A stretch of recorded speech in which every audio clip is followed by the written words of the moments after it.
on va parler un peu aujourd'hui de l'argent, comme on disait, mais on va démarrer avec... Les special spicy news, les news de la Terre et de l'espace. Alors, qu'est-ce qui se passait dans l'espace depuis 2 semaines, depuis que nous, on était solaire, la première mission? Oui. Alors, le moment que nous avions quitté vous, le 25 septembre, on avait le soleil qui s'éclate. On applaudit notre mission, notre première mission. Ils ont fait 2 X-flares le 26 septembre. Et que les X-flares, ouais. Il faut peut-être expliquer vite fait qu'il y a des différents étages pour des différentes grandeurs des explosions. Donc il y a des L, M et quoi? X-flare. X-flare. Un X-flare. Il existe un C-flare, un M-flare, un X-flare. Et que le X-flare, il est très, il est plus fort. Et que le 26 septembre, on avait 2 X-flares qui se produisent de notre soleil. Et que c'était à face de nous, si je me rappelle bien, je crois que c'est le tache solaire 1033-32 qui s'envoie cet flare dans la direction de la Terre, et que une jolie vidéo sur notre site internet, si tu allais sur l'émission et que on attend le mission qui parlait de l'argent, etc., on va voir, il y a des vidéos. Alors, ces 2 X-flares, c'est pas le 2 qui applaudit finalement notre mission, parce que c'est passé depuis le 24 septembre. Il y a plusieurs de flares très très forts qui balayent notre champ magnétique de notre Terre, et qu'en dessous, on a une très jolie vidéo qui aussi explique ou qu'on visualisait le vague de le flare, comment ça arrive sur notre planète, notre champ magnétique. Et que, est-ce qu'ils ont eu des séquences de ces X-flares, mais ils ont passé 2 semaines assez intéressantes par rapport de l'activité solaire, aussi par rapport de l'activité sur notre Terre aussi.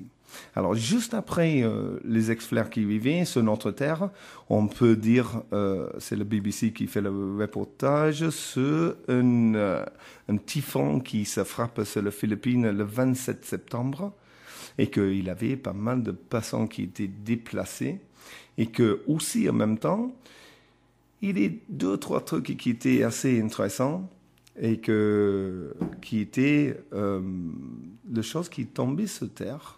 Est-ce que tu as entendu des feux, des boules de bleu qui... J'ai juste vu dans ton ordinateur juste avant. C'était complètement inconnu pour moi. Je crois que ça fait pas le tour du monde. Non, je crois pas. Moi, j'ai pas entendu non plus. Mais apparemment, peut-être Obama a entendu, parce qu'on a parlé la semaine dernière de la comète Elenine qui passait dans le parage. Il m'a touché juste. Oui, exactement. Et quand il fait le tour de le Soleil, la comète elle-même, elle commence à désintégrer en plusieurs morceaux. Et que peut-être à ce moment-là, parce que Obama, il est parti dans un bunker sécurisé le 26 et 27 septembre en Denver. Je ne me souviens plus si c'est le 26 ou le 27. Et que à le même moment, on avait des reports de choses qui viennent de le ciel, qui s'enflamment tout le jardin de gens, et que ça s'est passé en Amérique. Et que... On peut regarder sur le site, c'est la Terre brûlante, Sud-Amérique, c'est marqué, on voit quelques images qui sont assez délirantes, ouais. Des bouts de terre par terre qui brûlent, Oui. Exactement. Mais ça c'est aussi, ça c'est en Sud-Amérique. Ça c'est juste après, il avait une très forte pluie qui est tombée, et que à ce moment-là, juste après le pluie qui est tombée, il avait remarqué qu'il avait des bouts de terre qui s'enflamment.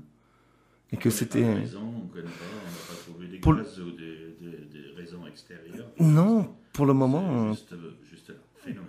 Tout le monde est un peu perplexe de la situation, mais on essaie de mettre les points ensemble. Et que, voilà, c'est 2 choses qui tombent de le ciel, mais il y a un autre truc, il y a une vidéo aussi sur cette page, que le 2 octobre, et que c'est celle-là quand on revient à comète Elenine. Le 2 septembre, il y avait une comète qui s'est éclatée dans le Soleil. Ou que c'est... qui tombait sur le Soleil. Voilà, merci beaucoup. Il tombait sur le Soleil. Et au même moment que c'est tombé sur le Soleil, il vive vers le côté, sur la vidéo, vers le côté droite, et sur le gauche de le Soleil, il y a une énorme flair. À l'autre côté, ça sort, je trouve que ça impacte d'un côté à l'autre côté, il y a une énorme boule qui sort. Ouais. Mais je me demande, est-ce que c'est possible que les choses s'approchent, le Soleil si proche, est-ce qu'ils ne vont pas brûler ou se détruire avant de faire une explosion? Oui, mais la chose que c'est... Peut-être, si tu imagines que le Soleil, il est comme une mer de magma, ou mer de champ magnétique, si tu veux. Le moment que la comète s'est impactée, si tu veux, cette atmosphère de le Soleil, c'est fait une vague qui fait le tour de le Soleil, qu'il s'éclate de l'autre côté. Pour le moment, on ne sait pas exactement si c'est ça, mais si on continuait, qu'est-ce qui s'est passé sur la Terre? Il y a aussi les inondations énormes en Thaïlande. J'ai entendu les chiffres qui parlent de 2 millions de personnes déplacées, même 4 millions de personnes déplacées, et des temples qui tout inondés, et que c'était une vraie catastrophe en ce moment entre Pakistan, parce qu'il y avait le Pakistan dans le 20 septembre autour de ça. Et là, maintenant, ce Thaïlande. On n'entend pas trop parler, malheureusement. Ben bon. Ouais. Sinon, ce sera le journalisme de catastrophe. Ce sera peut-être mieux comme ça aussi. Hein. Oui, peut-être. C'est mieux de savoir comment faire une tarte aux pommes. Ouais. Mais l'autre phénomène qui est passé depuis 2 semaines que j'ai trouvé très intéressant, que les tremblements de terre.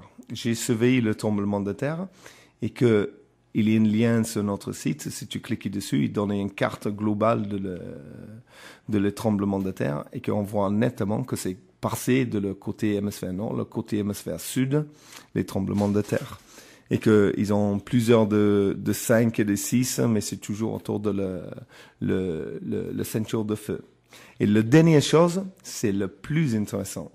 C'est un volcan qui est côté de Afrique, dans les îles Canaries, qui s'appelle El Hierro, je crois, c'est espagnol, j'ai pas le meilleur en espagnol, mais le dernier, il avait eu 8000 tremblements de terre dans le 17 juillet, je crois, et entre le 17 et le 30 juillet, et que c'est un fort signe que cet volcan, c'est que c'est remis en action. Et que quand c'est remis en action, cet volcan-là, c'est un peu une réputation d'être un Krakatoa, quoi. Oui, on voit bien que notre petite boule bleue, elle souffre bien, et puis peut-être il faut actionner quelque chose, mais avant qu'on demande peut-être à nos invités, je ne sais pas, est-ce qu'il y a un rapport avec notre thème d'aujourd'hui?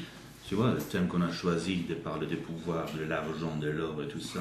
Oui, on a parlé ça le dernière fois, le 25 septembre, et que j'ai mis sur le site, grâce à le blog de M. Pierre Jovanovic, les cours de silver, de l'argent, pardon, et de l'or, et aussi le FTSE, c'est le 440 de Londres, pour les gens qui ne savent pas. Et que on voit en dessous, il y a des taches solaires. Et que, comme je disais la dernière fois, le moment qu'il y a une forte tache solaire, il y a aussi le stress sur l'économie. Et que on voit le moment que le CAC 40 et le FTSE commencent à tomber, il y a peut-être une relation entre les taches solaires et le bourse. Alors peut-être ça va être tout éclairé un peu plus par Pierre Jovanovic dans la prochaine heure. On va recevoir bientôt. Là, peut-être on va jouer une petite musique et puis après on va vous présenter Monsieur Pierre Jovanovic, un écrivain, vous connaissez peut-être, qui a publié plein de livres. Ça commence avec Les Anges et ça reste aux dernières œuvres, je crois. C'est son bouquin Blight Masters. Bon, Tom, tu connais peut-être mieux Monsieur Pierre Jovanovic. Oui, j'ai suivi son blog. D'où on va parler aujourd'hui. Ouais. Et puis Blight Masters d'abord, c'est quoi cette... Blight Masters, bien sûr, lui, il peut expliquer beaucoup mieux que moi, mais Blight Masters, c'est un personnage anglais. C'est une Anglaise, en fait, qui est né technicien mathématique à la base, si tu veux, qui crée un système total de le credit default swaps. Basically, le subprimes, le problème de subprimes qui s'est passé en Amérique en 2008 et que maintenant on est tous en train de valer les conséquences depuis, quoi. Je vais lire de l'enveloppe du bouquin. La banquière de la JP Morgan, c'est une banque, à l'origine de la crise mondiale. Ce qu'elle a fait, ce qu'elle va faire. Ouais, tout à fait, ouais. C'est impressionnant, hein. Il se montre dans son bouquin très très bien la façon qu'il est mis en œuvre tout ce système, en fait, de credit default swap, et que voilà, wow, j'ai tant d'ennemis de Liverpool là, Ouais, ok, mais c'est un message spécial pour Blight Masters. I'll speak in English because you know what I'm saying. This one goes out to you, my love. I hope you know who you are. This one goes out to you, my love. I hope you're getting better. Alors, voilà. Alors, on est Monsieur Pierre Jovanovic qui vient de sur ligne, qui va nous aider ici sur Radio Valperineos d'éclairer le sujet de l'argent en ce moment et la situation de le problème de la banque qui vivait en 2008. Alors d'abord, bonsoir Pierre, est-ce que tu nous entends? Oui, moi je vous entends dans Ça arrive chez nous. Bonsoir Pierre, bonsoir. Bonsoir Pierre. Bonjour. Bonjour, voilà. Alors, je ne sais pas si tu veux faire une capture. On va d'abord, je veux bien juste discuter un peu de qu'est-ce que tu arrives de mener, de commencer à écrire sur l'argent, sur Blight Masters, parce que comme tu es plusieurs de bouquins qui écrivent sur ce thème, mais d'abord tu as démarré sur l'existence des anges gardiens et que tu as eu plusieurs expériences personnelles, je crois, par rapport de les anges. Alors, qu'est-ce que ça t'amène dans cette direction? Qu'est-ce que c'était déjà ouvert le jeu sur les idées des anges gardiens et tout ça? C'est une grande question, je sais. Non, mais ça fait rire parce que je crois que tout le monde dit, Oui. À la base, je suis journaliste et je suis journaliste économique. Oui. Et je suis journaliste depuis l'âge de 24 ans, donc aujourd'hui j'en ai 51, donc ça fait quand même ça fait un bail, comme on dit. Exactement. Ma spécialité, entre autres, était journaliste informatique et j'avais une spécialité de satellite et de technologie bancaire. Ah oui, d'accord. D'accord, voilà. Ça veut dire que le début, que tu avais une origine dans l'argent, quoi. D'abord au Matin de Paris, ensuite au Quotidien de Paris. Et j'ai été rédacteur en chef de France Câble et Radio, donc ça fait, je veux dire, je veux dire à la limite que les anges gardiens n'avaient strictement rien à voir avec, avec ce que je faisais normalement. Voilà. D'accord, parce que moi j'ai été pris uniquement comme un écrivain, il faut dire. Je veux assez qu'on me présente, on dise, Jovanovic écrit sur les anges, il a rien à faire sur l'économie. Ouais. Je veux dire, l'incompétence des gens qui ne se donnent même pas la peine de se renseigner est absolument surréaliste, quoi. C'est assez délirant. Je ne comprends même pas. Je veux dire, il suffit que on voit un ange gardien. Vous voyez ce que je veux dire, que quelqu'un parle d'un sujet spirituel. Ouais. À partir de ce moment-là, il n'a pas le droit de parler d'économie. Mais qu'est-ce que c'est que ce fascisme intellectuel qui s'impose en ce moment? Mais c'est quoi ce délire? Est-ce qu'un protestant, sous prétexte qu'il croit en Dieu, ou un chrétien, ou un musulman, n'ont pas le droit de parler d'économie parce qu'ils croient en Dieu ou aux anges ou en la Vierge Marie? Qu'est-ce que c'est ces conneries-là? Oui.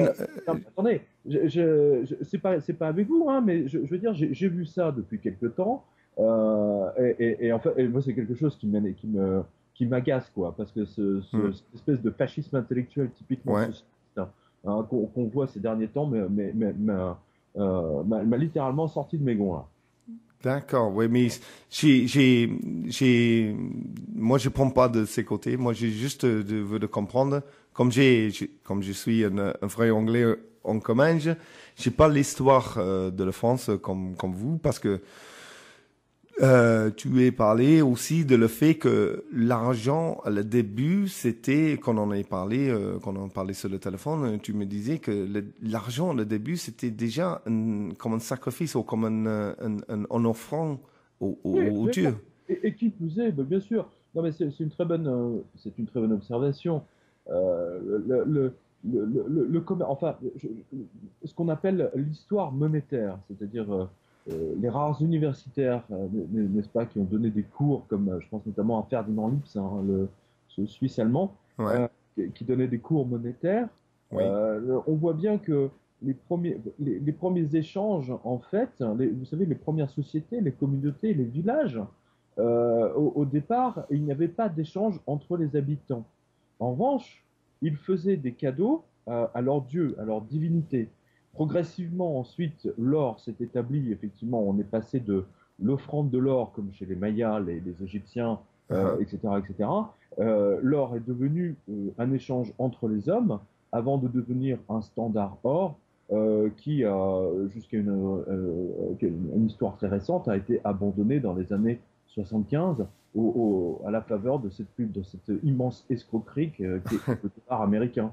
Voilà. Oui, comme ils disent Fort Knox, c'est vide. Voilà. Donc, mais au départ, l'or, effectivement, est une offrande. C'est une offrande au Dieu.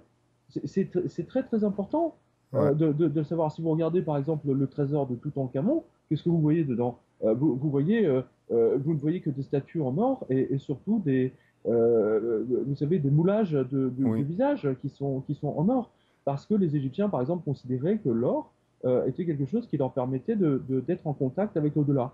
Ouais, exactement. Une planche, Ouija, je crois que c'est comme ça qu'on dit en anglais. C'était une sorte de planche avant l'heure. Ouais, d'accord, ouais. Exactement, ouais, c'est la même chose qu'ils ont eu dans les temples en Sud-Amérique. Pierre, maintenant tu as écrit cette Blight Masters, et puis j'ai expliqué que c'est une femme qui travaille pour le Grand Institut monétaire, et puis là Morgan. ouais, tu fais, Ouais, JP Morgan's, ouais. et puis là maintenant tu as développé une explication pour ça, ce qu'on arrive aujourd'hui, qu'on est tombé dans cette crise. Pourrais-tu nous expliquer dans 2-3 mots, assez courtes, que ça donne pour le tuteur une petite impression? Expliquer Blight Masters en 3 mots, c'est un peu comme expliquer Ça, je veux bien voir. Ouais. c'est un peu ridicule. Ouais, Ouais, ouais, ouais. sûr. C'est le début. Rien que dalle. Est-ce que le meilleur truc, c'est, en fait, Pierre, c'est, est-ce que tu peux nous expliquer le principe, juste le principe de le credit default swap? Oui, Ça, c'est, le crédit défaut swap, c'est bah, comme son nom l'indique, hein, c'est en français, donc la meilleure traduction qu'on pourrait avoir, c'est la permutation de l'impayé. Hein, c'est-à-dire que, je prends un exemple, là vous êtes trois ou quatre dans votre studio de radio. ouais. Euh, Ici je suis à Paris, hein, je prends un emprunt, n'est-ce pas, de 1 million de francs hein, pour acheter une maison. Hein. Mhm. Et puis, donc la JP Morgan, hein, donc c'est la JP Morgan qui me les donne. Et puis la JP Morgan signe avec vous hein, pour un contrat de défaut de paiement. C'est-à-dire qu'elle s'engage à vous verser, par exemple, je résume, hein, sur les 10% de taux d'intérêt que moi je paye, d'accord, sur Ouais, ce prêt, elle va vous reverser 2% à vous hein, ouais. chaque année. Mais si jamais je cesse de payer mon prêt, eh bien, vous vous engagez à le payer à ma place. Voilà. D'accord. Un crédit défaut swap. Alors, pour nous, gens normaux, ça s'appelle une assurance chômage hein, ou une assurance de non-remboursement. Mais entre les banques, justement, ce n'est pas une assurance. C'est là où réside cette espèce d'escroquerie, de cette arnaque. Hein, parce que c'est en dehors du monde de l'assurance. Donc ce n'est pas régulé. Et en conséquence de quoi, d'ailleurs l'histoire nous l'a montré, puisqu'en 2008 on a découvert, comme par hasard, et soudain, hein, on a attendu 2008 pour le découvrir, que la grande compagnie d'assurance anglo-saxonne AIG, et EIG, hein, comme vous savez, n'avait même pas mis de côté 1%, hein, de fonds de réserve, hein, en cas de problème. C'est un peu comme si une véritable compagnie d'assurance n'avait même pas, je sais pas, 100 000 euros dans ses caisses, hein, pour payer les dommages et intérêts de ses clients. C'est une immense, le crédit de faux swap est une immense arnaque. Mais là où ça devient absolument extraordinaire, Oui. c'est que bon, j'ai cet accord avec vous, d'accord? Ouais. Mais vous avez également pris cet accord avec quelqu'un d'autre. Et cette autre personne a pris un accord, etc. Donc en fait, tout le monde est enchaîné aujourd'hui par une série de crédits des faux swaps. C'est un peu comme des alpinistes, n'est-ce pas? Au sommet des Pyrénées ou des Alpes. Hein, et on est toute la planète enchaînés les uns aux autres au sommet de l'Everest, et la chute a commencé et tout le monde entraîne tout le monde. Voilà. Et c'est ce qui se passe exactement maintenant depuis grosso modo la mi-2006. C'est comme quelqu'un, il a enlevé le bouchon de le baignoire, en fait. On est tous en train de couler dans les égouts. Mais le chose que je veux te demander, j'ai demandé moi-même, j'ai interrogé ce lady de Blind Masters, qu'elle avait créé un système mathématique pour toute cette credit default swap, comme si j'ai bien compris. Mais la question que je veux te demander, est-ce que, parce que dans ta bouquin, tu dis qu'elle est le plus puissant personne de cette terre en ce moment, mais est-ce que moi je demande, est-ce que les gens qui géraient des banques et tout ça, est-ce qu'ils savaient que 2008, le fondement des banques Lehman Brothers, etc., c'est arrivé, ou est-ce qu'elle était plutôt un pion dans le jeu d'échecs entre plusieurs de puissances de banques ou des puissances industrielles? Je veux dire, bah, enfin, il y a un chapitre dans le livre, hein, où je montre, où j'explique que Black Masters, en l'occurrence, savait que le système allait s'écrouler depuis 2006. Oui. Et c'est pour ça qu'elle a arrêté de faire ce qu'on appelle les crédits dépôt swap au profit, pour changer de secteur et pour revenir à son secteur de prédilection, c'est-à-dire les matières premières. Ouais. Les commodities, comme on dit en anglais. Mais excusez-moi, moi j'ai pas suivi du tout l'émission au début. Donc est-ce que vous avez présenté le livre? J'ai présenté vite fait. Je voulais pas trop parler parce que bien sûr je voulais pas tout dire dans le bouquin, mais c'est expliqué. On a expliqué le gros modèle, si tu veux, de le livre. Hein.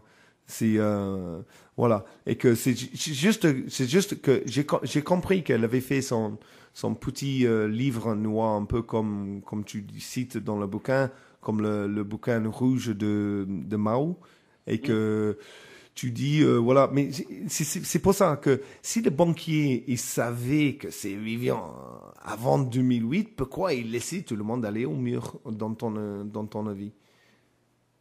Tout simplement. Tout simplement parce que les banquiers eux-mêmes ne savaient pas que le système allait leur exploser à la figure, et que les banquiers n'avaient pas comment dire, une carte de l'ensemble de leurs expositions. C'est-à-dire que c'est un peu comme tout le monde se donne rendez-vous au même endroit et habillé de la même façon. Vous voyez, un bal masqué, hein, et puis tout le monde arrive avec le même masque. Ouais. Vous voyez, donc, grosso modo, bah, on s'est retrouvé avec 2000 ou 3000 banques, hein, qui avaient exactement le même produit financier, c'est-à-dire ce qu'on appelle les crédits.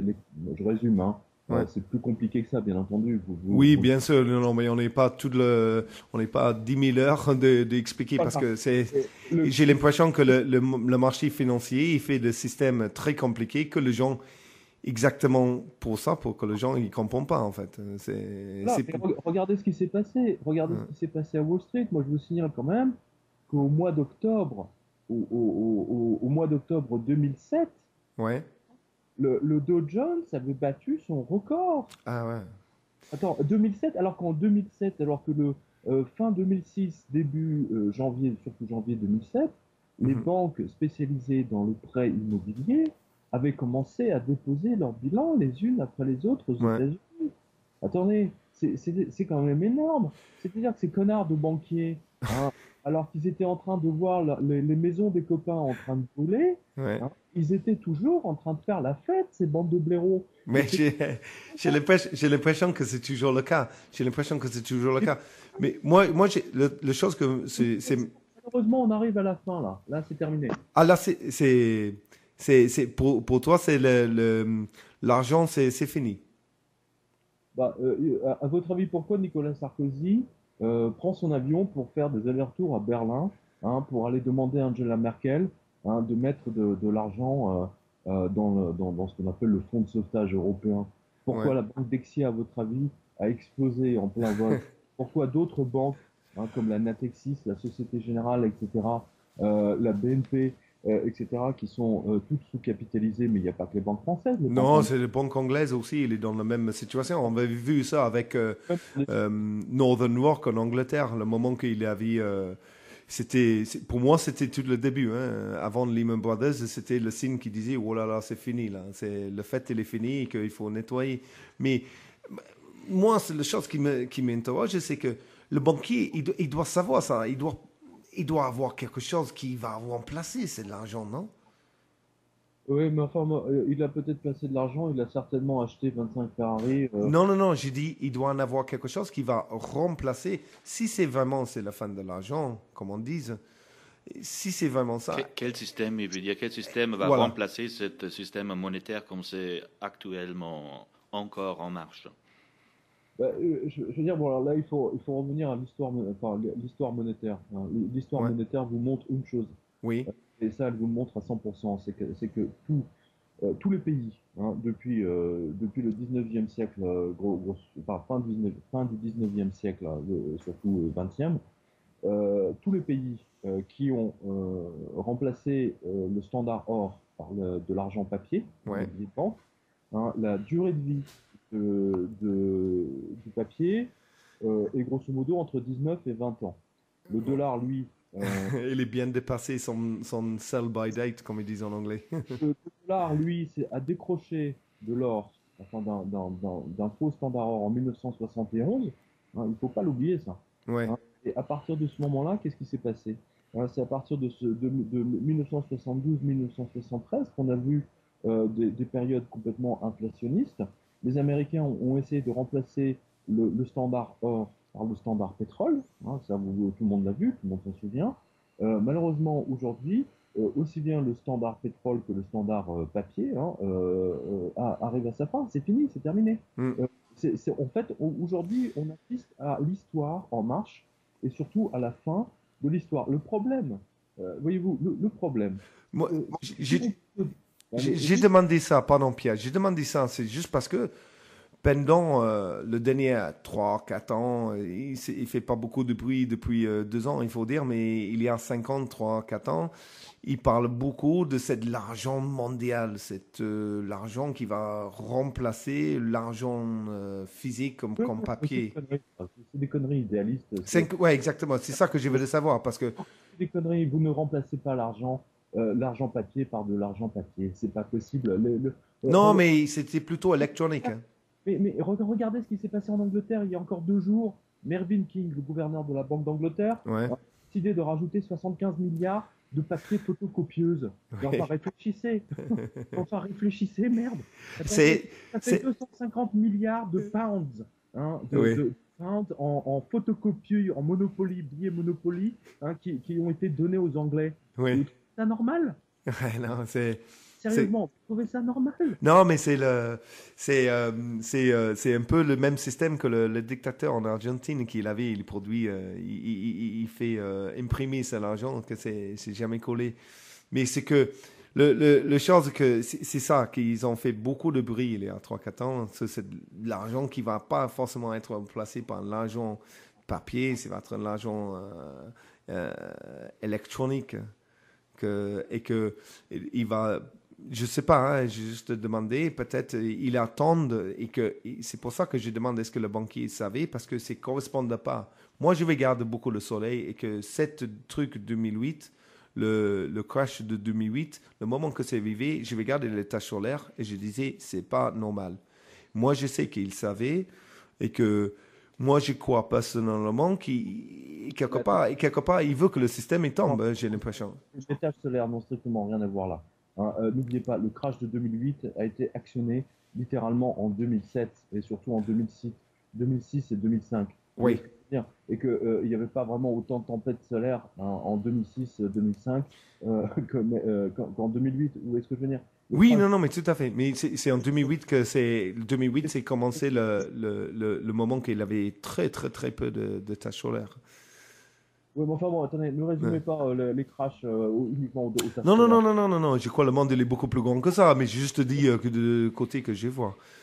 Mais c'est pour ça que j'ai attendu et que là après dans le bouquin tu continuais d'expliquer sur le côté, comme on dit, le commodities market, sur le café, le sucre, de tout ça, et que tu as dit que Blythe Masters maintenant ils se mettent sous le contrôle sur toutes les commodités de le monde, et que j'ai vu et que là on va entrer vraiment dans l'or et l'argent, que un moment d'un autre, JP Morgan, il avait vendu beaucoup de l'or qu'il n'avait pas, qu'il achetait beaucoup de cuivre à Londres pour couvrir sa perte dans l'or qu'on sémente.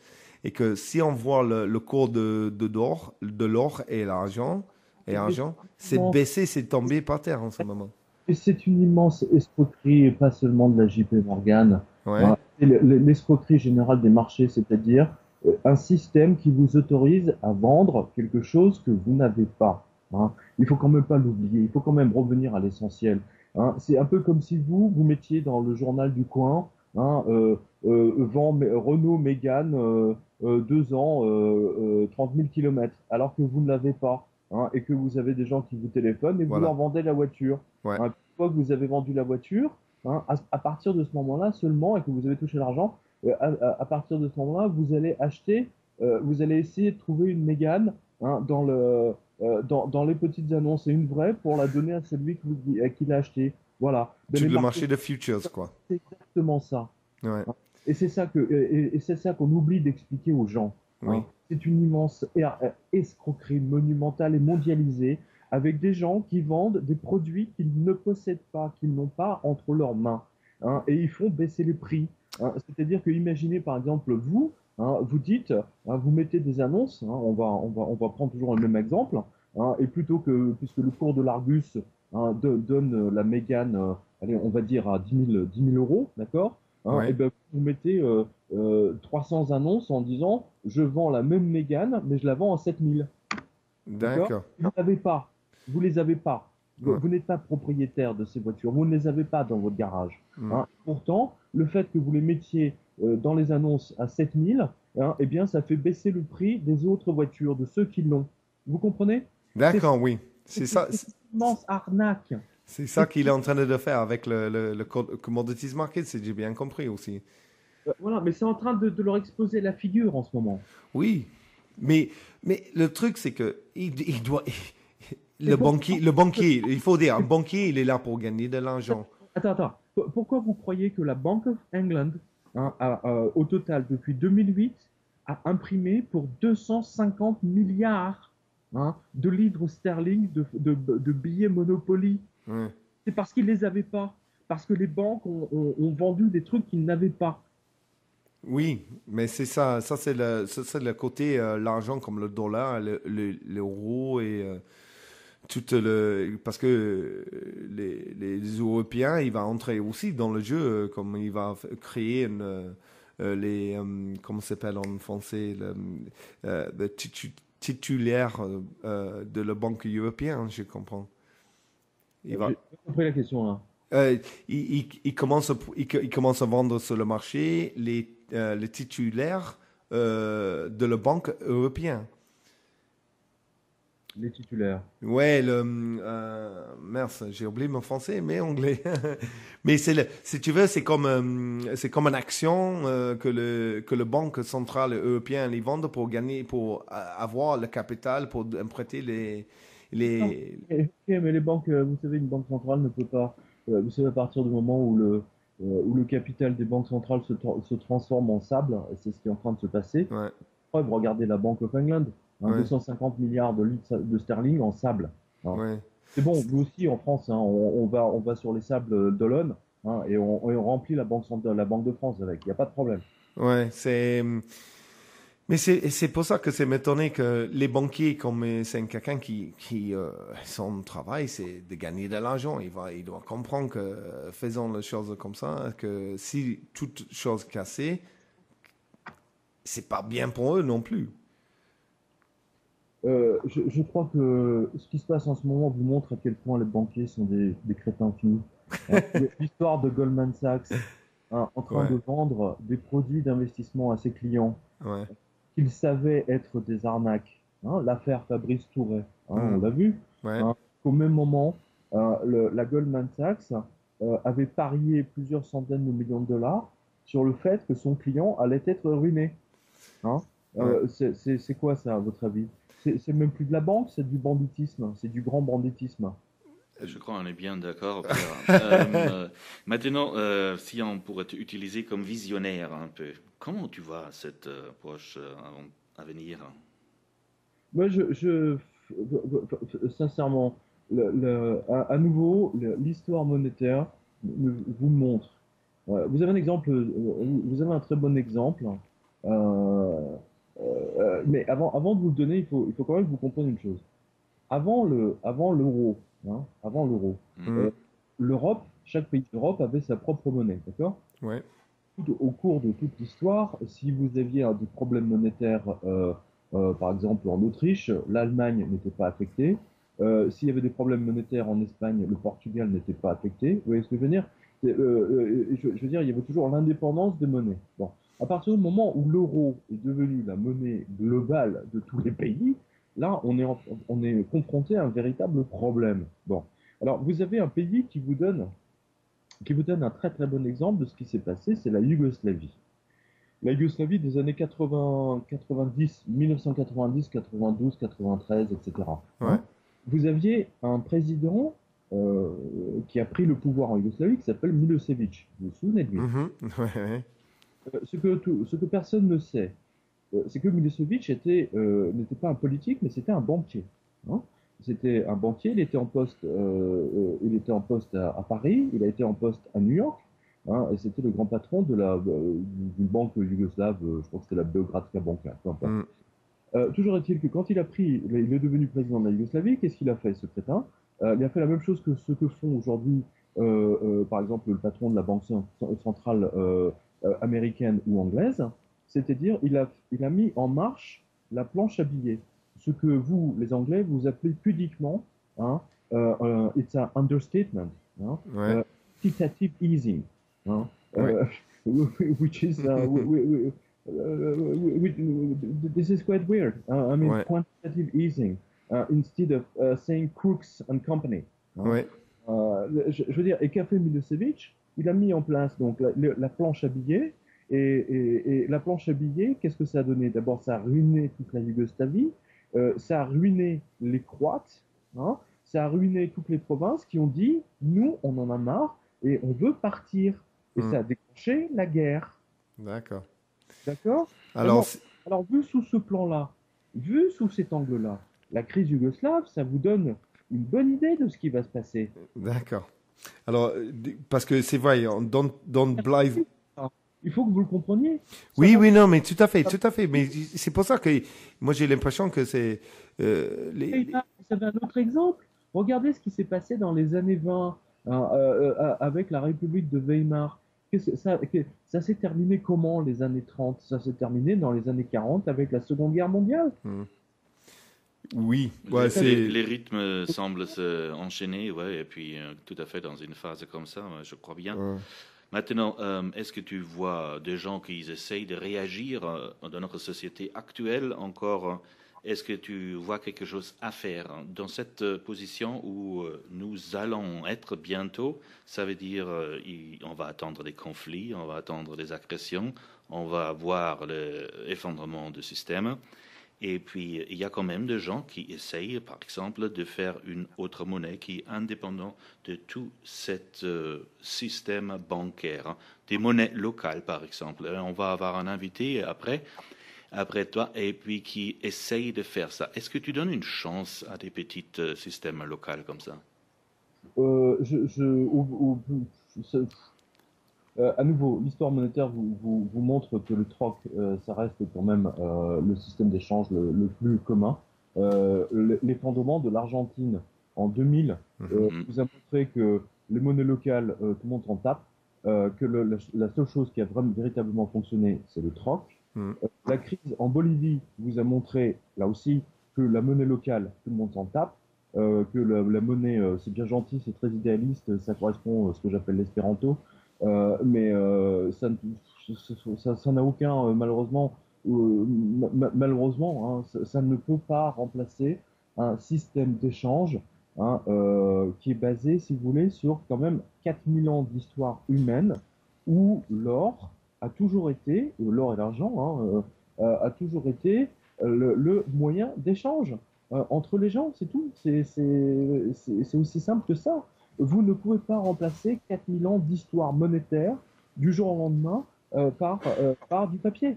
C'est pour ça que moi j'ai beaucoup d'espoir dans l'humain et beaucoup d'espoir dans l'idée de troc. Il faut dire que nous on habite dans le Pyrénées et c'est souvent des petits villages et que je sais que mon voisin il me laissait une courgette l'autre journée, s'il m'écoute, bonsoir, mais il me laissait une courgette l'autre soirée, c'était génial, c'était magnifique et que cet échange là, je crois que c'est peut être le futur de la chose, mais si doit passer, pardon Pierre, si doit passer. Exemple, hein, pour acheter de l'essence, vous faites comment? Vous allez apporter du fromage de chèvre, le mec avec sa station-service. Ouais, non, mais tout à fait. À un moment donné, que vous le vouliez ou non, je veux dire, si 4000 ans d'histoire monétaire a montré que les pièces d'or, ou du moins des billets de banque reposant sur de réserves d'or, etc., ont tenu la route. Hein, parce que, moi, je vous donne quand même un exemple typique. Vous avez une république. Hein, vous avez une république qui a tenu pendant 600 ans, pendant 6 siècles. Elle n'a jamais eu une seule crise monétaire. Elle n'a pas eu besoin de changer sa monnaie tous les 15 ans. Hein, c'est la République de Venise. Hein. Elle a fonctionné avec des pièces d'or hein, pendant 600 ans avant que Napoléon l'envahisse. Oui, mais moi personnellement, si c'est la fin de l'argent, il faut qu'on prenne l'opportunité de changer le système entier et que peut-être il faut baser sur l'aspect de respect entre le gens. Mais pour une transition entre les deux, je crois il faut peut-être, je sais pas, hein, j'ai juste dit les choses que j'ai quoi, hein, mais il faut peut-être passer vers les monnaies locales, plutôt aller dans suivre le bourse sans cesse dans une direction. Dans ton avis, d'un gars civil, une chose comme ça. Mais on va, Pierre, 2 secondes, on va faire une pause de musique et que après on va se reprendre directement après. Ok, d'accord? Merci beaucoup. Voilà, Pierre, on est encore 5 minutes avant qu'on doit faire la transition, si tu veux. Je voulais juste te demander une petite question avant qu'on se quitte et que aussi je veux bien te demander si tu peux faire un vœu pour le terre. Mais d'abord, les produits fondamentaux, je veux juste savoir qu'est-ce que tu penses qui se va passer dans la prochaine 6 mois niveau sucre, farine et compagnie. Des produits premiers. Je pense que si vous avez fait vos courses dernièrement, vous vous êtes quand même rendu compte que les prix non seulement ont augmenté et que les produits que vous achetez dans votre supermarché ont diminué en volume. Hein. Ça, c'est une tendance qui a commencé il y a grosso modo 1 an. Ouais. On a vu par exemple les marchands de café diminuer les doses de café, les bouteilles devenaient plus petites. Là où quand j'achetais par exemple, je vous donne un exemple typique, il y a encore 1 an et demi ou 2 ans, j'ai acheté le pot de Nescafé, c'était genre 5 euros. Dernièrement, chez l'épicier du coin, il était quand même à 9,90 €. Et c'est tout est à l'avenant comme ça. Vous achetez maintenant des produits. Enfin, grosso modo, vous avez une augmentation d'à peu près une inflation qui est entre 12 et 15% par an sur les matières. Actuellement, ouais. Hein. Ouais, oui, oui, Donc, n'oubliez pas que la révolution, en France notamment, la révolution française a commencé à cause de l'augmentation des matières premières, en l'occurrence la farine, hein, parce qu'avant la révolution française, vous avez eu la guerre des farines, hein, euh, et que dans les révolutions arabes récentes, hein, ça avait commencé par des manifestations de femmes qui tapaient sur leur casserole parce que le prix de la farine, du sucre et du café était trop haut et qu'elles ne pouvaient plus acheter. absolument. Oui, on a vu ça aussi dans la Dominicaine République. Alors, nous, je vais t'expliquer, j'ai pas parlé encore de ça, mais nous, on fait quelque chose sur notre émission, mais aussi pour l'été, l'année prochaine, c'est pas encore tout tombé. Ça s'appelle Un vœu pour la terre. Je veux le savoir, est-ce que... Un quoi? C'est un quoi? J'ai pas compris. Un vœu pour la terre. Un vœu pour la terre. Voilà. Alors, est-ce que toi, tu as un vœu que tu peux donner à la terre? Qu'est-ce que tu veux pour la terre? En parlant de terre, pas forcément humain, mais le terre. La terre. La terre, Ouais. ouais. Alors là, franchement, s'il y a bien un vœu que je voudrais voir réalisé, c'est stopper absolument le plus vite possible toute cette pollution industrielle absolument épouvantable, hein, qui est en train de littéralement d'empoisonner la terre, les océans, etc. Je ne sais pas si vous avez vu, moi, c'est une image qui m'a révolté, mais malheureusement, elle était à l'image de ce qui se passe aujourd'hui. C'est quelque part, je crois, au milieu de l'Atlantique. Vous avez vous savez, tous les sacs en plastique qu'on vous donne dans les supermarchés, hein, et c'est l'équivalent d'une surface, je crois, qui va sur 30 ou 50 km².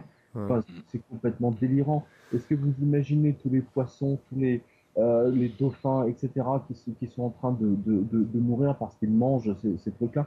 Il y a fondamentalement un problème. Donc, s'il y a un vœu, oui, si je pouvais, avec une baguette magique, je ferais disparaître toute la... On va te prêter notre baguette magique. Oui, hein? on va convey ton vœu à la terre, que la terre il peut se recharger après toutes les pollutions qu'on s'est mis.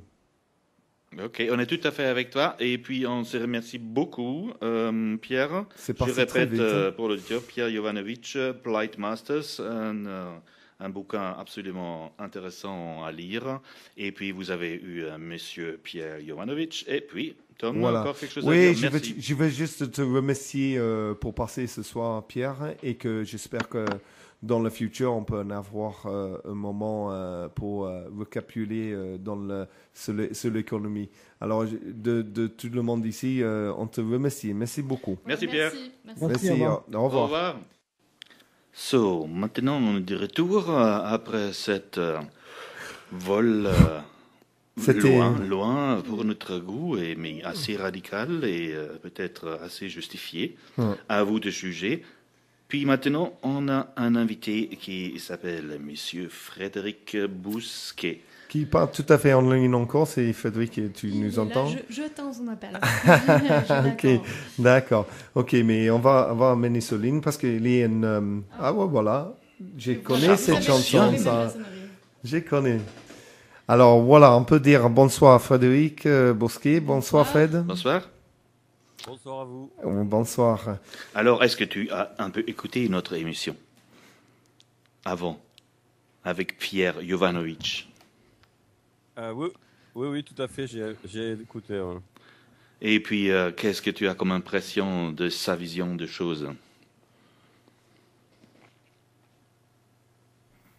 Oui, tout à fait. J'ai entendu.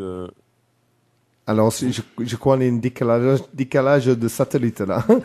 Vous m'entendez? Oui, je vous entends, mais je crois qu'il y a un espace de temps entre le moment que nous on arrive sur le Skype. Ah, d'accord. Okay. Ouais. Donc ça marche maintenant. Voilà. Plus vite. Alors voilà, on se tutoie sur cette émission parce que sinon on ne va pas parler français comme il faut. Alors voilà, tu as étendu l'image que c'est présenté dans le futur et que on est parlé l'autre journée de l'idée de la transition et que voilà, je crois Solvioleta, c'est l'argent que tu crées, que tu fais partie de Toulouse. que peut-être il peut jouer un rôle dans le futur. C'est comme ça que tu penses. Qu'est-ce que se passe avec Sol Violeta alors? En fait, vous m'entendez là? Oui, très bien. Le sol violette, en fait, c'est une monnaie complémentaire et locale qui est issue d'un mouvement national qui s'appelle le mouvement Sol, qui a été lancé par Patrick Viveret en 2006. Patrick Viveret, c'est quelqu'un qui a beaucoup écrit sur les nouvelles formes de richesse et qui était à l'origine conseiller à la Cour des comptes. Il est très engagé dans le développement durable, l'économie sociale et solidaire. Et donc, le sol violette est une déclinaison à Toulouse, en fait, du sol qui a été lancé dans plusieurs régions en France, à Paris, à Grenoble. Là, on revient de Lyon. Il y a une monnaie locale qui va se lancer sur à Lyon très bientôt. Et donc, le sol violette a été initié par Jean-Paul Plat, le conseiller à l'économie sociale et solidaire de la ville de Toulouse. Et il y a 1 an et demi maintenant. Ouais. Et donc, il m'a demandé très gentiment d'essayer de coordonner le projet pour l'instaurer sur Toulouse. Ouais, mais quand j'ai lu sur le site, et qu'on ait le lien sur notre site, mais quand j'ai lu sur le site, c'est très engagé comme l'argent, socialement, mais aussi en même temps, c'est accepté quand même un peu partout. On peut payer, on peut faire le métro, on peut pas mal de choses avec. C'est pas juste un petit l'argent de coin quand même. Alors le sol violette en fait remplit les 5 grandes missions en fait d'une monnaie complémentaire. On est loin du gadget. Nous on dit souvent que la monnaie complémentaire est la réponse de la société civile à l'industrialisation de la finance, comme l'ont été au début du siècle les syndicats, les coopératives et les mutuelles à l'industrialisation de la production. Donc on est très très loin du gadget que certains voudraient nous faire recroire qu'elle est. Pourquoi? Parce que en fait, quand vous mettez en place une monnaie complémentaire dans une ville, vous faites en même temps 5 actions à la fois locales avec un impact global. Premièrement, vous transférez votre euro dans des banques éthiques. Et à partir du moment où vous transférez votre monnaie, votre euro dans des banques éthiques, cet euro va être bloqué en fait dans cette banque éthique et ne pourra plus repartir sur les marchés financiers pour aller, par exemple, faire des placements financiers qui détruisent l'homme et la nature. Donc c'est une réappropriation finalement de la monnaie via des banques éthiques. Et en échange de cet euro qu'on va bloquer sur des comptes de livret d'épargne solidaire, on va émettre un titre de paiement qui s'appelle le sol violette et qui lui va servir ensuite à circuler dans un réseau d'acteurs qui respectent l'homme et la nature. Donc première étape, en fait, on transfère la monnaie vers des banques éthiques et donc on la sort finalement en quelque sorte des réseaux bancaires non éthiques. Oui. Alors c'est pas neutre parce qu'aujourd'hui 97% de la monnaie en circulation circule sur les marchés financiers et 3% seulement dans l'économie réelle. Donc déjà le fait de se réapproprier cette monnaie pour qu'elle circule dans l'économie locale, c'est quelque part commencer à contrecarrer cette exploitation abusive de la monnaie sur les marchés financiers. C'est fait. Donc cette manière, on prend out, on essaye de ne pas créer quelque chose, on peut spéculer par exemple. On essaye de faire circuler cet argent pour que c'est bénéfique pour les petits cercles. Voilà, c'est ça. C'est-à-dire, ce qu'on fait, c'est qu'en fait, il y a 2 effets qui se coulent. C'est-à-dire, non seulement on va placer cet argent sur l'euro, en fait, on va le prendre au réseau bancaire classique et on va le mettre sur des comptes d'épargne solidaire. Et puis, si l'euro va se casser la gueule, alors qu'est-ce qu'on fait avec les sols violettes? Ah, alors justement, on en parlera après. Mais vous verrez qu'en fait, ce qu'il y a de super dans les monnaies complémentaires, c'est on construit à la fois un outil pour la transition si jamais on a le temps de la faire, ou alors on construit un outil de canoë si jamais elle se casse la figure. Donc dans les 2 cas, de toute façon, avec les monnaies complémentaires, on améliorera le système, qu'il s'écroule ou qu'on arrive à rentrer dans une phase de transition pour le transformer. Nous, on souhaiterait qu'on le transforme, mais si jamais il s'écroule avant, eh bien on pourra se servir des monnaies complémentaires comme un outil de paiement de confiance dans les bassins de vie dans lesquels il aura été implanté. Ça, alors, le plus que les gens, si j'ai bien compris, le plus que les gens ils utilisent le sol violeta, le plus que le gens il fait une séparation de cette monnaie virtuelle, tous ces côtés de bourse et l'argent électronique, si tu veux, prêt pour larguer de tout ce système de bourse, en fait. Absolument, en fait. Quand vous utilisez du sol violette, en fait, vous avez transformé de l'euro en sol et vous avez déposé cet euro sur un compte d'épargne éthique. Et donc, à partir du moment où vous l'avez déposé sur ce compte d'épargne éthique, vous êtes certain qu'à partir de maintenant, d'abord, l'épargne que vous avez constituée ne va servir que l'économie sociale et solidaire par des prêts à des entreprises qui respectent l'homme et la nature, ou alors va faire du microcrédit pour des personnes en situation d'exclusion financière. Donc déjà, vous êtes sûr que cet euro sera épargné pour, entre guillemets, des entreprises qui respectent l'homme et la nature et des personnes en situation d'exclusion financière. Mais en plus, en faisant ça, quand vous retirez 1 euro du système bancaire classique, vous divisez par 12 leur capacité à faire du crédit. Ça, c'est hyper important aussi, parce qu'il faut savoir qu'aujourd'hui, il y a très très peu de véritables monnaies en circulation dans l'économie. En fait, 15% de la monnaie est une monnaie centrale qui a été donc créée par une banque centrale, et 85% de la monnaie est une monnaie, ce qu'on appelle de crédit, c'est-à-dire que les banques secondaires, les banques commerciales récupèrent cette monnaie centrale, et à partir de là, elle va avoir droit à faire 12 fois plus de crédit en fait que de monnaie centrale qu'elle a en banque. C'est le principe que Pierre nous a expliqué avant. Voilà, c'est ça. Et donc le principe là, qu'est-ce que vous faites quand vous retirez cet euro des systèmes bancaires classiques et que vous le mettez, comme par exemple pour nous, sur une banque éthique comme le crédit coopératif ou le crédit municipal? Dans le cas du crédit coopératif, vous allez multiplier par 12 sa capacité de crédit. Et donc, vous allez remettre ce crédit au service de l'économie locale et de l'économie sociale et solidaire. Donc, vous avez un double effet. Ouais, c'est chouette. Et c'est aussi le principe des microcrédits. Ça fonctionne et ça a directement la meilleure arme que pour lutter contre la pauvreté ailleurs. Absolument. Est-ce que tu as les exemples concrets que le microcrédit c'est utilisé, c'est n'importe qui peut faire une demande? Comment ça se passe de ce côté-là? Alors en fait, nous en fait on a délégué donc à 2 banques l'épargne que l'on collecte pour émettre. Parce qu'on ne crée pas de la monnaie, on émet le sol violette à partir de nantissement d'euros. Et donc on a confié ça à 2 banques. Donc pour le microcrédit, on l'a confié au Crédit municipal de la ville de Toulouse, qui gère le microcrédit. Donc ils font des microcrédits entre 300 et 3000 euros pour des personnes en situation d'exclusion financière. Par exemple, pour acheter un scooter pour aller au boulot, pour acheter une machine à laver ou en tout cas des produits dont les personnes ont besoin dans la première nécessité dans laquelle ils sont. Et ça, c'est fait à partir des sous qui vont être bloqués sur le compte d'épargne solidaire qu'on a au crédit municipal. Par contre, on a effectivement une deuxième banque avec nous, qui est le crédit coopératif. Et là, les euros qui sont placés contre des sols violettes vont servir en fait à s'investir dans le capital d'entreprises de l'économie sociale et solidaire. Alors, c'est très vaste, ça va de la livraison de colis en voiture à pédales, en passant par des épiceries sociales et solidaires, des magasins bio, comme par exemple certaines Biocoop, comme vous avez aussi des boîtes de communication, il y a une imprimerie, il y a plein de gens qui bénéficient des prêts de l'économie sociale et solidaire.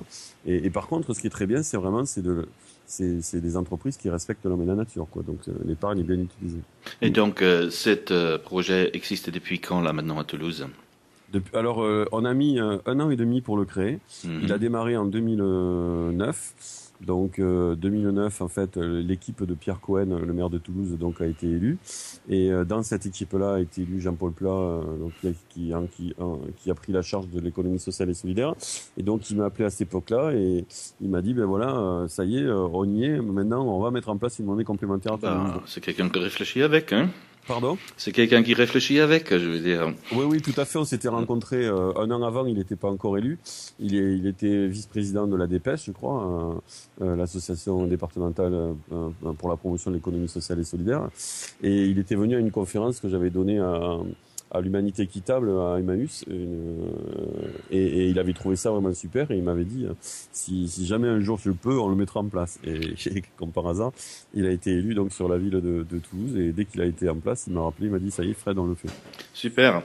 Et Pierre, comme quelle dimension ça a pris pour l'instant après 2 ans, alors que cette monnaie est vraiment devenue réelle?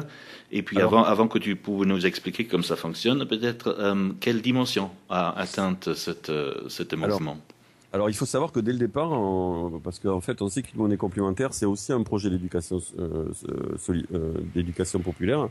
Et donc, on a passé 1 an et demi quand même à construire les règles du jeu avec 150 personnes réparties en 4 collèges. Donc, il y avait un collège de citoyens, il y avait un collège de prestataires de services qui allait accepter les sols comme moyen d'échange. Il y avait un collège d'élus. Il y avait aussi un collège de financiers, de banques qui était associé au projet. Et puis il y avait un collège de fondateurs.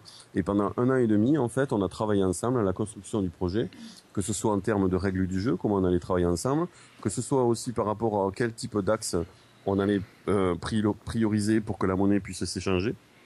Donc les collèges ont décidé en fait qu'on toucherait 4 grands axes, des axes de base, donc l'alimentation saine, la culture et le sport, les services de proximité et les transports doux. Donc c'est les quatre axes qui avaient été retenus dans ce projet-là. On a aussi établi des règles de gouvernance qui ont été mises en place donc pendant cette année et demie avec tous ces collèges. Donc au sol violette, en fait, les décisions se prennent au consensus. Sinon au consentement, c'est-à-dire sans objection. Et si vraiment on n'y arrive pas, on reste quand même aux 2/3 des voix, de telle façon à toujours conserver la notion de bien commun au centre du comité local d'agrément, qui est l'organe de décision du sol violette. Et d'autre part, toutes les réunions du sol violette, que ce soit les assemblées générales, les réunions de bureau ou les conseils d'administration, sont ouvertes à tous les membres, avec une publication sur le site internet de la date à laquelle va avoir lieu la réunion.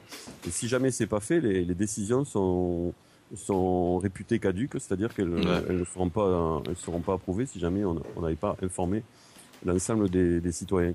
Donc pour nous, c'est très très important qu'il y ait cette dimension participative et démocratique au sein d'une monnaie locale, parce que c'est justement ce qu'aujourd'hui on ne fait pas.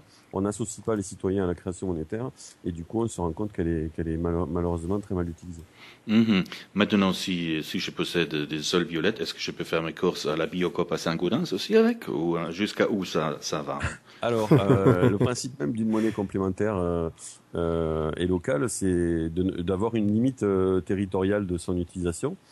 C'est-à-dire, en fait, le comité local d'agrément a une zone dans laquelle il va émettre cette monnaie. Cette zone, elle est liée finalement au bassin économique dans lequel les gens vivent et les entreprises se développent, ce qui permet vraiment d'ajuster la monnaie aux besoins réels de la population du territoire. Donc, si effectivement tu prends des sols violettes et que tu pars comme ça avec tes sols violettes à Saint-Gaudens, malheureusement, tu ne pourras pas l'utiliser directement. Dommage. Par contre, il faut savoir que le sol violette fait partie d'un mouvement national qui s'appelle donc le mouvement Sol, qui a d'autres monnaies sol dans d'autres villes, comme par exemple en Rhône-Alpes, à Grenoble, le sol alpin. Eh bien, on a mis en place une monnaie numérique commune, c'est-à-dire que tu peux transformer tes sols violettes en sols numériques. Et avec ces sols numériques, tu peux aller à Grenoble et récupérer des sols alpins. C'est trop loin pour moi, il faut faire des courses. Mais par contre, si jamais vous créez un comité local d'agrément sur Saint-Gaudens, d'ailleurs, je crois que j'étais venu là-bas, il y a une monnaie qui est en train de se mettre en place, je crois. Eh bien, si vous la faites dans cette logique-là, eh bien, on pourra partager nos sols violettes contre des sols électroniques. Voilà, c'est ça. Ah, très bien, très bien. Parce qu'en fait, on veut obtenir un effet levier. Il s'agit pas de faire que des monnaies locales. J'entendais tout à l'heure, je crois que c'était Pierre, votre invité, qui disait qu'effectivement les monnaies complémentaires locales étaient trop locales pour qu'elles puissent avoir un effet système. Mais justement, c'est une méconnaissance, je pense, de sa part des monnaies complémentaires. C'est exactement ça que pardon, excusez-moi, j'étais mais c'est exactement ça, parce que Pierre, il disait, le sol moyenne, vraiment, c'est le troc entre les gens, on peut compter dessus, mais comme le monde il est tellement grand il expliquait ses côtés qu'on peut pas exactement amener un fromage ou le passant qui nous serve le gasoil, mais j'ai l'impression que Sol Violeta, ça donne, si tu veux, une valeur de le troc, mais sans plus. Ça veut dire qu'il peut y avoir un troc entre les gens qui est un prix dessus, mais c'est pas une question de c'est de l'argent-là, il est pas manipulé dans le marché, dans les bourses, des choses comme ça. C'est un vrai argent de transition. Ah oui, je pense que c'est vraiment le sol est une monnaie à différencier de ce qu'on appelle les sels. Donc peut-être c'est à ça qu'il pensait. C'est vrai que dans un sel, par exemple, on va troquer des produits les uns contre les autres, ou alors on va se servir d'une unité de compte pour les évaluer entre eux. La différence avec le sol, la monnaie complémentaire, c'est la vraie monnaie, c'est-à-dire c'est nous qui décidons le cours qu'elle a. Aujourd'hui, on l'a assis à l'euro, par exemple, un sol est égal à 1 euro. Mais si jamais demain l'euro se cassait la figure, on pourrait tout à fait supprimer le lien avec l'euro et continuer à changer les sols à la valeur que décidera le CLAS. Vous êtes préparé alors à Toulouse? Ah, on est préparé à toutes les éventualités. On ne la souhaite pas, nous. On pense que si on préfère la transition et la métamorphose à la révolution, entre guillemets, parce qu'il y a toujours des perdants dans une révolution. Donc, si on peut arriver à faire une transition et une métamorphose, ce serait quand même formidable. Mais si jamais on n'a pas le temps, eh bien, on prendra les canoës en monnaie complémentaire. Chouette. Fred, est-ce qu'on peut te demander d'être patiente avec nous quand on joue une musique, quand on regarde dans notre ordinateur, peut-être il y a des messages, etc. Est-ce que tu restes à l'appareil? Ah, il n'y a aucun problème. Hein. Merci. Dans 5 minutes alors. À de suite. Salut. Et on est revenu, on est là.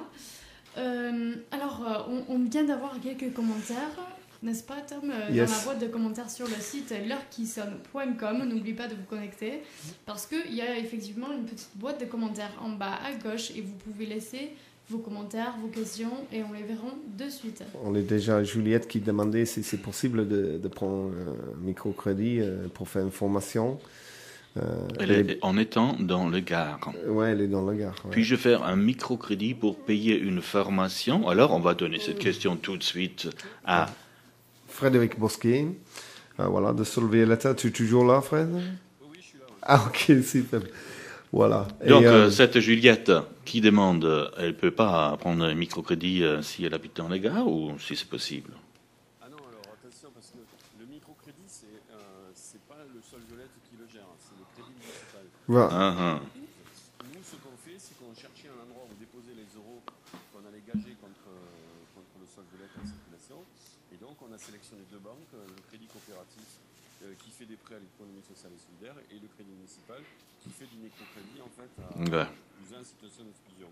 Donc, si la personne est de Toulouse et qu'elle veut faire un microcrédit, elle peut s'adresser au crédit municipal de la ville de Toulouse. D'accord. Il faut qu'elle sache aussi que alors, je crois que les UDAF, les UDAF aussi font du microcrédit. Donc, si elle n'est pas de. D'accord, ça c'est dans le coin de Gare, ça. Les UTAF, on ne connaît pas, nous. Ah, les UDAF, pardon, c'est des structures qui gèrent des personnes en situation de curatelle ou de tutelle, en fait. D'accord. Ok. Voilà, c'est pour alors pour la transition, tu me disais que on va parler de quelque chose un peu plus tard. J'ai complètement oublié qu'est-ce que c'était. C'était par rapport de le transition par rapport de l'euro comme si c'est décroche si tu veux de la réalité de aller chercher son pain dans le matin et aller travailler. Si c'est décroche, la transition, c'est mise en position, peut-être pas sur le Violetta, etc. Est-ce que tu te souviens à quoi je parle? Oui, c'est-à-dire, en gros, le sol violette, dans un premier temps, sa vocation, c'est de reterritorialiser l'euro. Voilà. C'est-à-dire de faire en sorte que l'euro, on l'attache à un territoire et on le fait tourner à travers un réseau d'acteurs agréés par le comité local d'agrément, selon des critères de respect de l'homme et de la nature. Et donc, non seulement on prend l'euro, mais on l'attache à un territoire, mais en plus, on ne le fait tourner qu'à travers un réseau d'acteurs agréés qui respectent l'homme et la nature. Et le sol violette reste rattaché à l'euro tant qu'il y aura l'euro. On n'est pas du tout en opposition avec l'euro. On se place pas dans ce qu'on appelle, nous, les monnaies alternatives ou les monnaies libres. C'est-à-dire des monnaies qui, finalement, se créent indépendamment de la monnaie officielle, donc sans légitimer leur cours. On est très légaliste, en fait, au sol. On considère que, on veut essayer de transformer le système de l'intérieur. Et donc, pour ça, on doit vraiment respecter la loi. On a d'ailleurs rencontré la Banque de France, la directrice de la Banque de France de la Haute-Garonne. On avait rencontré le directeur de l'administration des finances publiques. Donc, on a vraiment fait ça dans le respect du code monétaire et financier. Et voilà pourquoi ça peut fonctionner, ça peut se développer. Mais c'est pas parce que c'est légal. Parce que souvent, ce qui n'est pas légal est considéré comme plus militant que ce qui est légal. Moi, je suis pas forcément d'accord avec cette idée-là. On peut faire des choses profondément légales et profondément transformatrices. Tout à fait. Moi, j'ai complètement. J'avais un magasin biologique il y a un peu de temps. J'avais le même esprit. Mais je veux te demander une question parce que peut-être vous avez à Sol demandé la même question. Comment on fait pour l'échange entre régions ou international alors, dans le futur? Si on veut garder de décrocher de l'idée d'une bourse ou de l'argent qui est mondialement reconnue plutôt qu'on regarde maintenant régional. Comment on fait pour l'échange entre les régions et l'échange international? Et ça c'est basé sur le fait, le monnaie numérique que vous avez créé. Alors justement, le principe de la monnaie complémentaire, qui se différencie donc des monnaies alternatives ou libres, c'est qu'elle reste complémentaire à l'origine. C'est-à-dire que nous, on croit, on croit, on n'en est pas sûr, mais en tout cas, on croit que en fait, il serait bon dans ce système-là que cohabitent deux monnaies en fait. Une monnaie qui serait une monnaie internationale. Qui permettrait finalement de gérer l'équilibre des balances de paiement entre tous les pays du monde, entre tous les territoires du monde, et puis après des monnaies complémentaires régionales ou territoriales qui, elles, permettraient de fonctionner et de faire fonctionner les échanges de biens et de services dans les territoires. Et en fait, seuls les échanges externes au territoire seraient échangés en monnaie.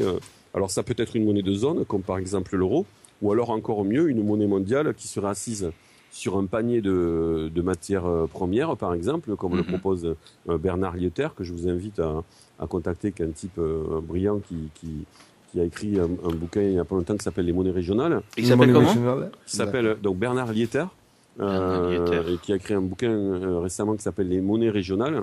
En fait, Bernard Lietaer, c'est un des papas de l'écu qui a précédé l'euro. D'accord. Et il se bat depuis des années justement pour la reterritorialisation des monnaies. Et il a par exemple observé que d'abord les monnaies complémentaires ça sort pas depuis aujourd'hui, ça a toujours existé. Et par exemple on cite un exemple toujours le même mais qui est vraiment très clair. À l'époque du Moyen Âge par exemple les monastères émettaient leur propre monnaie, on appelait ça des méros. Et ces méros servaient à payer les ouvriers qui venaient réparer la toiture des églises ou des monastères. Ouais. Et avec ces méros, après, les ouvriers partaient acheter des produits ou manger dans les auberges du coin et dormir dans les auberges du coin. Et les auberges, elles, réutilisaient ces méros pour aller acheter des produits au monastère. Et donc, on avait là une économie locale qui se met en place avec une circulation de la monnaie et une création de richesse dans ce territoire. Et ce modèle-là a tellement bien marché qu'il a, à nos yeux, enfanté à partir de la Révolution française, le système dans lequel on vit aujourd'hui. C'est-à-dire qu'il n'y aurait pas eu les marchés, il n'y aurait pas eu les monastères, il n'y aurait pas eu ces monnaies territoriales, nous n'aurions jamais créé l'économie sur laquelle on s'assoit aujourd'hui. Ouais, et qui est en train de casser, quoi. Et qui casse parce que justement, elle s'est désolidarisée, c'est le problème des exact. financières, elle s'est désolidarisée de la base qui l'a fait naître, un petit peu comme l'esprit se détacherait du corps, entre guillemets. Ouais. Et du coup, elle erre dans les limbes spéculatives au détriment de l'économie réelle. Ouais, parce qu'il y a cette proverbe indienne de Nord-Amérique qui disait après que vous avez pollué toute la rivière, les mers, on peut plus boire de l'eau, on peut plus labourer le champ. Est-ce qu'on va manger le 5 €, le 10 € dans notre poche, le papier? Et que c'est exactement ce principe j'ai l'impression que c'est en train de se passer avec le bourse et tout ça. Et que si ça c'est comme on voit avec le bourse que c'est commence à baisser et tout ça, est-ce que c'est fait un peu peur pour le solver la terre, ou vous êtes tranquille? C'est une question de parce que comme c'était une grosse question que quand j'ai parlé avec beaucoup de monde par rapport à ça, c'est dit c'est converti en euros, c'est pareil, mais maintenant on avait fait cette compréhension qu'en fait c'est bloqué, que c'est entre plus dans le système, que c'est fait à mesure que c'est sorte de le gros système. Mais est-ce que ça, si le bourse ou si l'argent est tout en train de tomber, est-ce que ça s'est fait, est-ce que vous êtes bien prêt pour ça? Alors, pour bien comprendre ça, en fait, il nous faut resituer le mouvement des monnaies complémentaires dans un mouvement qui est beaucoup plus ancien, qui s'appelle l'éducation populaire et qui précède généralement les grands changements sociétaux. Et pour ça, je vais vous raconter une petite blague pour qu'on comprenne bien l'enjeu. C'est deux petits poissons qui nagent dans l'océan et qui rencontrent un vieux poisson qui les regarde et qui leur fait « Salut les gars, ça va ?» Et alors les deux petits poissons se regardent, ils font « Oui, ça va ?» Et après, il leur regarde avec un œil un petit peu malicieux, il leur dit « Comment va l'eau aujourd'hui ?» Alors les deux petits poissons se regardent, ils font « Mais c'est quoi l'eau ?»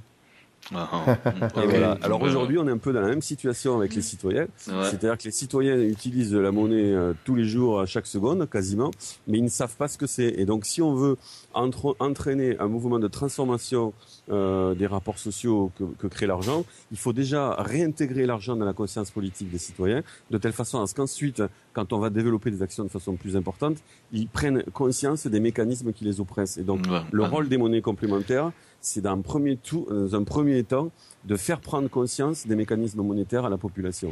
Ce n'est que parce qu'on leur a transféré cette compétence que demain, ils auront des capacités pour aller plus loin si jamais ça se cassait la figure. Oui, et puis donc c'est l'idée d'aller plus direct avec les choses, quoi, de faire le système visible à nouveau, voilà, qu'on peut le sentir et que la solidarité revienne, quoi. Voilà, absolument. Et d'ailleurs, on dit nous que si, d'ailleurs, nous on regarde pas trop ces puissances qui sont en train de se casser la gueule là-haut. Pourquoi ? Parce que nous, on pense qu'ils sont puissants parce que nous, on n'a pas de pouvoir de faire aujourd'hui.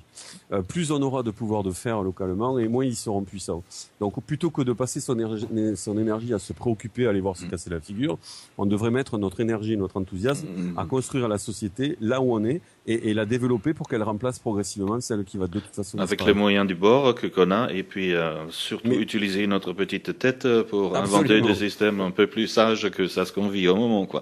Concentrer sur les solutions. Il ne faut pas oublier que les mutuelles, les syndicats et les coopératives sont nés bricolés par des gens de la société civile qui cherchaient à lutter contre l'oppression de l'industrialisation de la production. Donc au départ, toutes les lois sociales qu'on a mis en place, elles ont été bricolées par des gens au départ, et comme ça a marché, après ça a été généralisé. Donc il ne faut pas avoir peur et pas avoir honte de faire des choses petites. Les choses petites, des fois, elles deviennent grandes. Ouais, tout à fait. Ça donne de l'espoir à toi, hein? Chaque gland est devenu un grand arbre. Une chaîne, absolument. Voilà. Si je m'intéresse maintenant pour les autres pays, donc est-ce qu'il y en a des efforts ou des démarches parallèles là, dans les autres pays d'Europe et dans les autres monnaie complémentaires dans le monde? Ouais. Alors il y a plus de 5000. Surtout en Europe. Alors dans le monde, il y en a plus de 5000 aujourd'hui. 5000 qui fonctionnent. Qui fonctionnent, oui. Et ces 5000 se sont développés dans un temps très court, puisque c'est depuis à peu près les années 80, on va dire.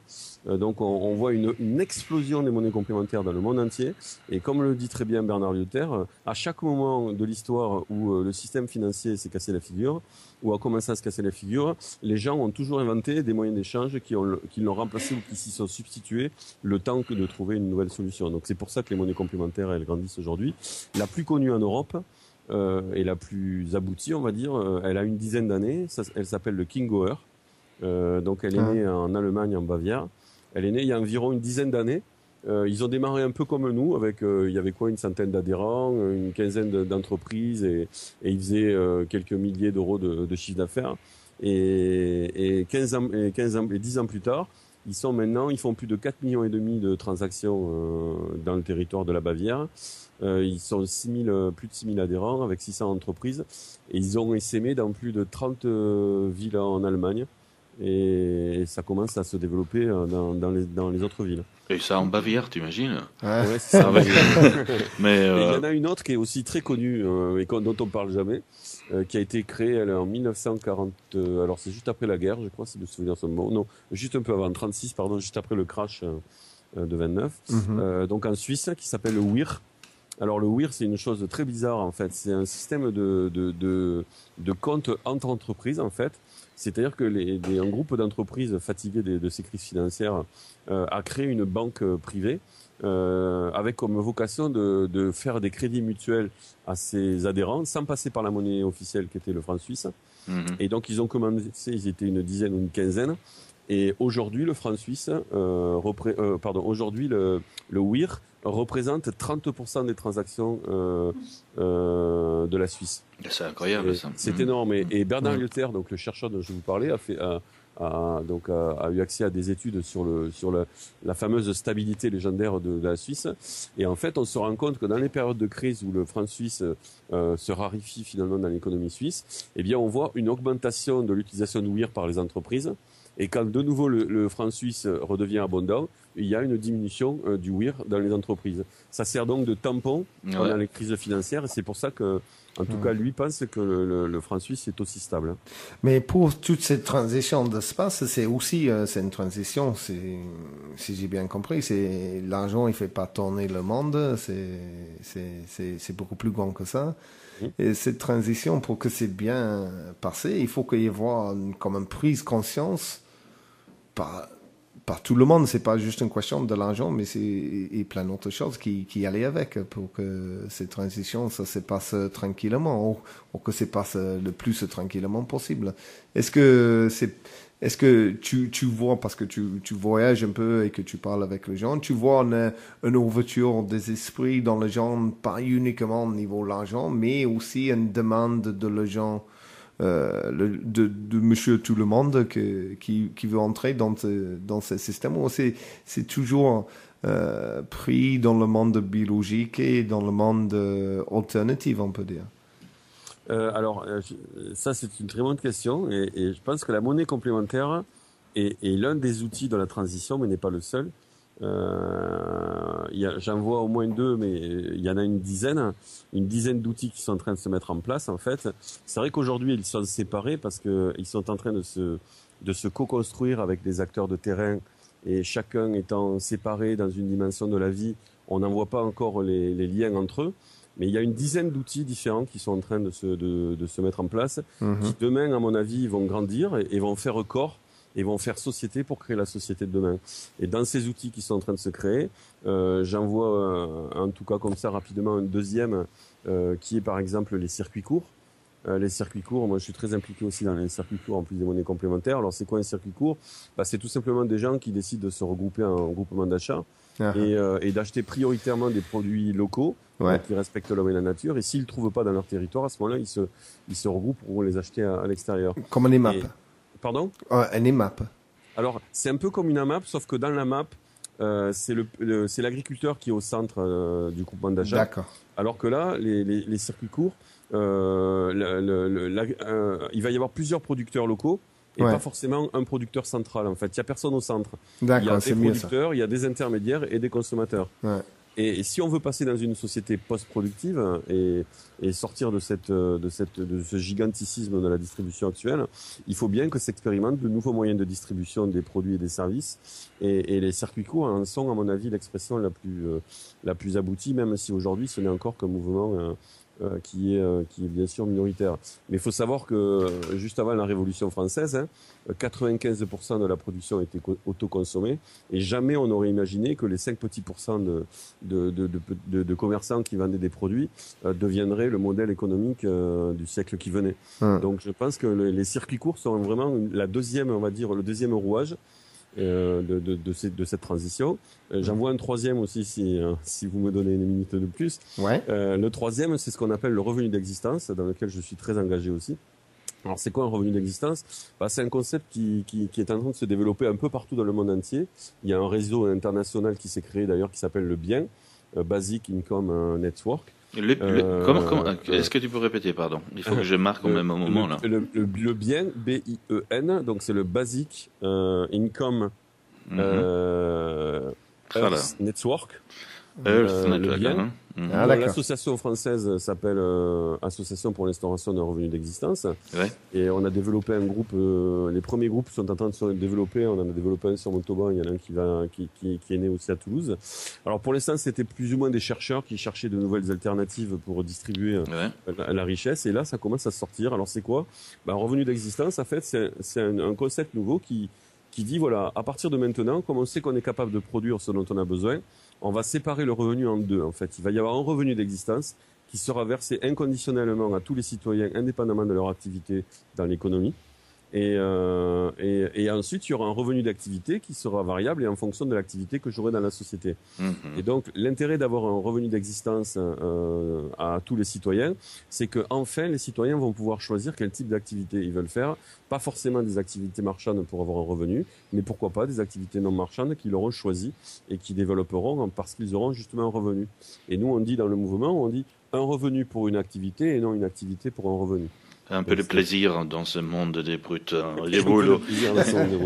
Des gens qui ont envie de travailler, c'est ce qu'ils ont envie de faire.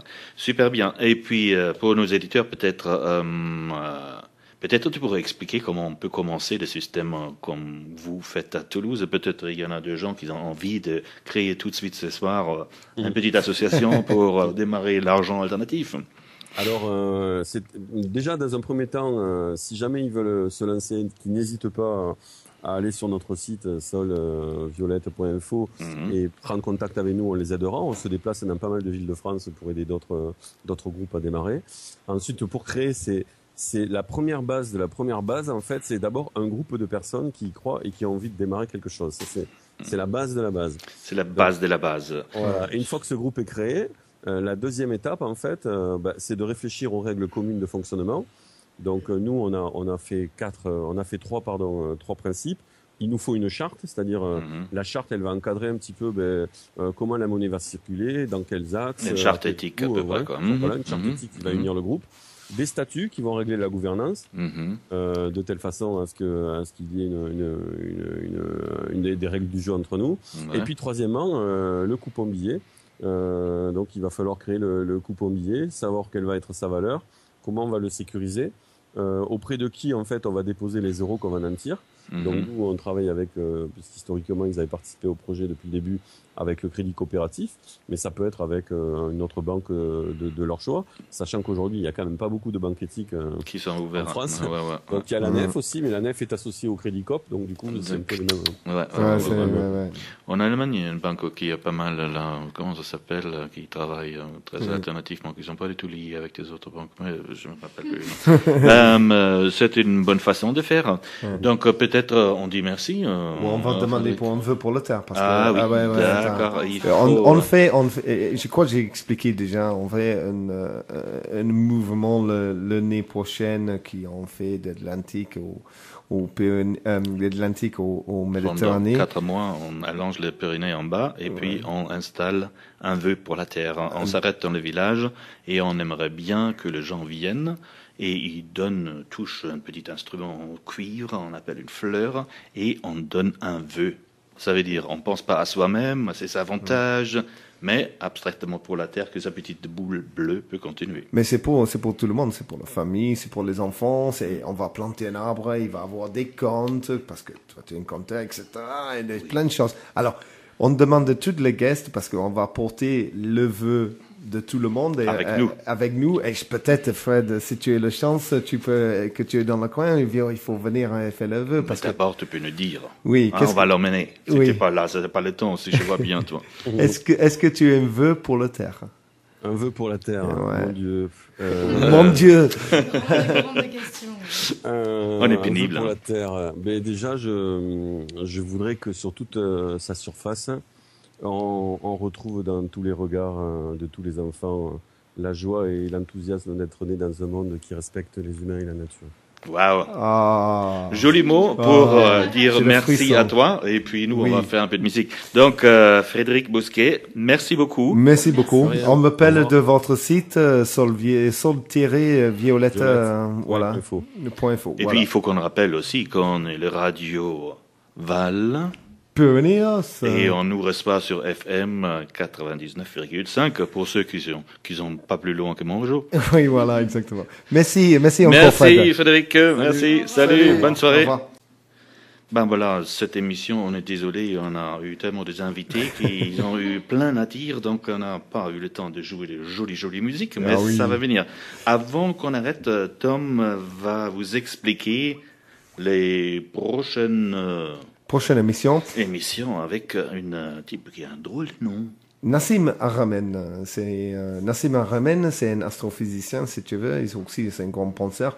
Il avait fait une théorie sur le théorie universelle. Il y a un site qui s'appelle theresonanceproject.org et que tu peux aller regarder sur ça pour toute information. Mais c'est va être intéressant. On va aller jusque le trou noir et la Terre elle-même. Mais c'est un truc le trou noir de l'espace. De l'espace, oui, jusque la Terre. On va aller si loin, mesdames et messieurs.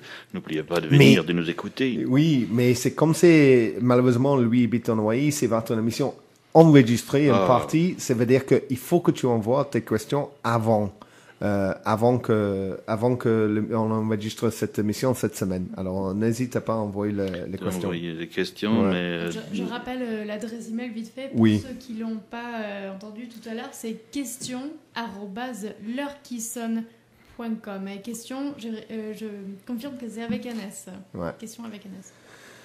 Ok, mais voilà, c'était une émission assez un peu comme le bourse. On est tout époustouflés. Et puis Lucia va nous jouer une dernière musique. Voilà, Tom, tu voulais expliquer un petit peu. Oui, exactement. Playing for Change, on va essayer de faire. J'ai demandé à Manu-Chan pour venir sur l'émission pour expliquer un peu, mais j'attends toujours son email. Si tu nous écoutes, Manu. Manu-Chan, si vous nous écoutez. Appelle-nous.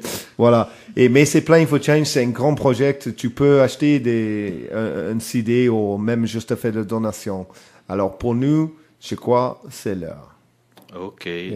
Alors jusque 2 semaines, oui, 23 octobre. Des bonnes rêves. Oui. Vous dormez bien. On arrive avec la musique. Au revoir. Au revoir. Sweet dreams.